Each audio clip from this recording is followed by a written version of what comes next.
عمرك سألت نفسك ليه كل حاجة بنحلم بيها لما بنوصل لها ما بتفرحناش غير شوية؟ تشتري حاجة جديدة تفرح بيها كام يوم وبعد كده ترجع تتعود عليها تاني. تترقى في شغلك فتتحمس شوية وتبقى فرحان والموضوع يرجع تاني. توصل لهدف كنت فاكر انه هيغير حياتك وبعد ما توصل له كل حاجة ترجع عادية. طب ده بيحصل ليه؟ ده بيحصل مش عشان انت جاحد او عشان انت واخد النعمة for granted. ده بيحصل ان مخك عنده حاجة اسمها hedonic adaptation.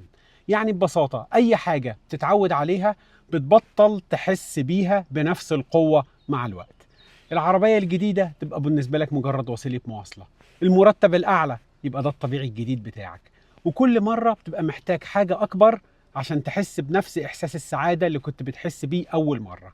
فتدخل في سباق وفي أوتولوب عمره ما بيخلص. طب الحل إيه؟ الحل مش إن أنت توقف طموحك. الحل إن أنت تبطل تربط سعادتك بالحاجات اللي جاية أو بالحاجات المادية دي بس. تمتن للي عندك. والرضا ده مش حاجة هتدوس على زرار فهتحصل لك. الرضا ده بيجي من البراكتس. لازم تبراكتس gratitude. يعني لازم تريواير يور برين وتقنعه ان الحاجة المادية دي مش هتفرح بيها غير شوية، فتقوم تابريشيت الحاجات اللي عندك. وده يمكن من الحاجات اللي ساعدتني شوية أبطل إن أنا أجري ورا الحاجات اللي بتطلع مثلا ترندنج، أو أبطل أبقى عايز أجيب حاجات جديدة بالرغم من إن الحاجات اللي عندي لسه شغالة كويس. هي إني وصلت لمرحلة إن أنا بقنع نفسي إن الحاجة دي أنا هفرح بيها كام يوم وبعد كده خلاص هتتحول لحاجة عادية.